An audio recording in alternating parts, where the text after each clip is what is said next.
Hello friends, चलो आज આપણે બનાવીશું ઉત્તપમ। એના માટે મેં 2 કપ એવી ઝીણી સોજી લીધી છે। હવે આપણે 1.5 કપ દહીં લઈશું। એમાં દહીં બહુ ખાટું પણ નથી અને બહુ મોડું પણ નથી, એવી રીતના મેં 1.5 કપ દહીં લીધું છે। એમાં 1 કપ જેટલું આપણે આ જ મેજરથી 1 કપ જેટલું પાણી નાખીશું।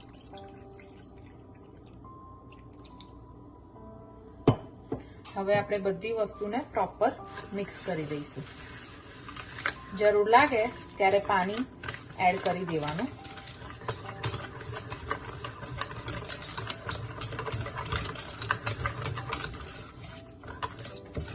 મને લાગે છે કે થોડું એવું પાણી એડ કરવું પડશે, તો આપણે થોડું પાણી એડ કરીશું, 2-3 ચમચી જેટલું।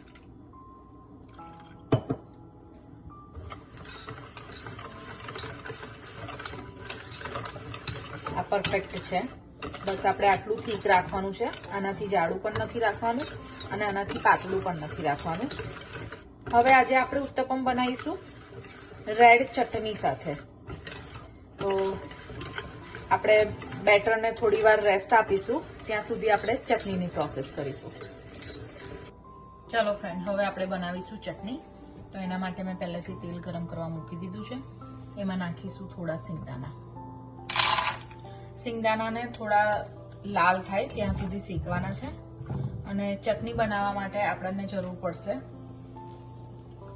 અનિયનની સ્લાઇસ, ટમેટાની સ્લાઇસ, ધાણા, 2 લીલા મરચા, કડી પત્તા અને આદુ।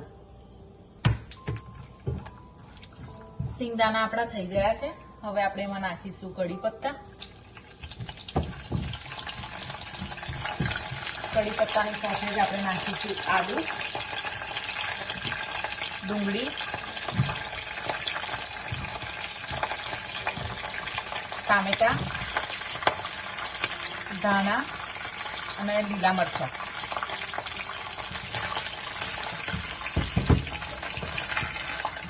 આ બધું એકદમ સોફ્ટ થાય ત્યાં સુધી આપણે એને શેકવાનું છે।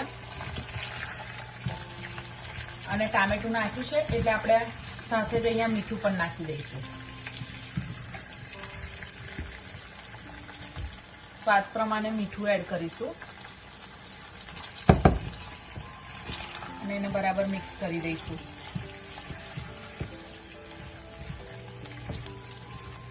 જુઓ, મીઠું નાખી દીધું છે। હવે આપણે એને 5 મિનિટ ધીમા તાપે ઢાંકીને થવા દઈશું। જ્યાં સુધી એ સોફ્ટ ના થાય ત્યાં સુધી એને ઢાંકીને થવા દઈશું।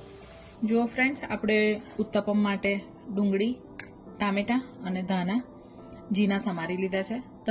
તમને જે બી વેજીટેબલ્સ ભાવતા હોય એ તમે એડ કરી શકો છો। હવે આપણે આમાં કરીશું મસાલા। જીરું પાવડર, ધાણા પાવડર અને લાલ મરચું પાવડર। આપણે આમાં મીઠું નહીં એડ કરીએ, કેમ કે મીઠું એડ કરીશું તો ડુંગળી અને ટામેટામાંથી પાણી છૂટશે। ફ્રેન્ડ્સ, જો આપણું બેટર રેડી થઈ ગયું છે। હવે એને 15-20 મિનિટ આપણે રેસ્ટ પર મૂક્યું હતું। બેટર બનાવતી વખતે આપણે એમાં મીઠું નહોતું નાખ્યું, તો હવે એમાં મીઠું એડ કરીશું। મીઠું નાખી દીધું છે ફ્રેન્ડ્સ। મીઠું નાખ્યા પછી આપણે નાખીશું એમાં થોડો એવો ખાવાનો સોડા।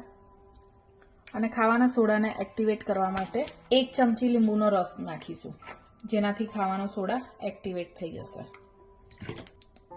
જોઈ શકો છો તમે કે આપણો ખાવાનો સોડા એક્ટિવેટ થઈ રહ્યો છે। હવે એને બરાબર આપણે મિક્સ કરી દઈશું।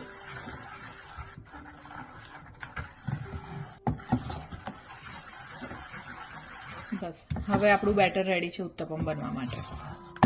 ચાલો ફ્રેન્ડ્સ, તવો ગરમ થઈ ગયો છે। હવે આપણે એના ઉપર તેલ સ્પ્રે કરી દઈશું। તેલ સ્પ્રે કરી લીધા પછી તરત જ આપણે પેપર નેપકિનની મદદથી એને લૂછી લઈશું। એકદમ ક્લીન તવો કરી દઈશું અને પછી આપણે નાખીશું એના ઉપર બેટર।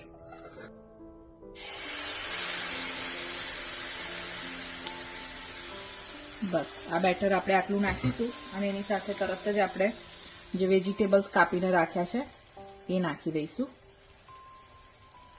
તમે તમારી રીતે વધતા ઓછા વેજીટેબલ્સ કરી શકો છો। અને થોડું એવું લાલ મરચું આપણે એના ઉપર, જે કશ્મીરી લાલ મરચું હોય છે, એ સ્પ્રિંકલ કરીશું તો લુકમાં સારું લાગે। હવે આપણે આને થોડીવાર ઢાંકી દઈશું। ઉત્તપમને આપણે ઢાંકીને જ્યાં સુધી એ ડ્રાય ના થઈ જાય ત્યાં સુધી એને ઢાંકીને થવા દઈશું. એક બાજુથી ઉત્તપમ આપણો રેડી છે. ઢાંકણ ઉઠાવીને આપણે એને ધીરેથી પલટાઈ લઈશું.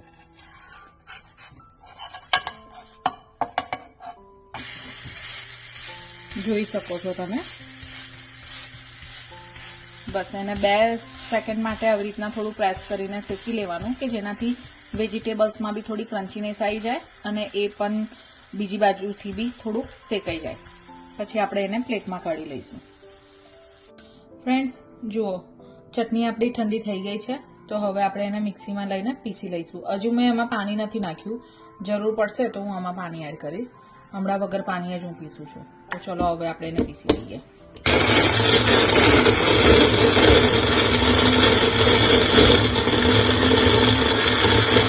ફ્રેન્ડ, આમાં આપણને થોડા પાણીની જરૂર છે. તો હું 4-5 ચમચી જેટલું પાણી નાખીને હવે એને પીસી લઈશ.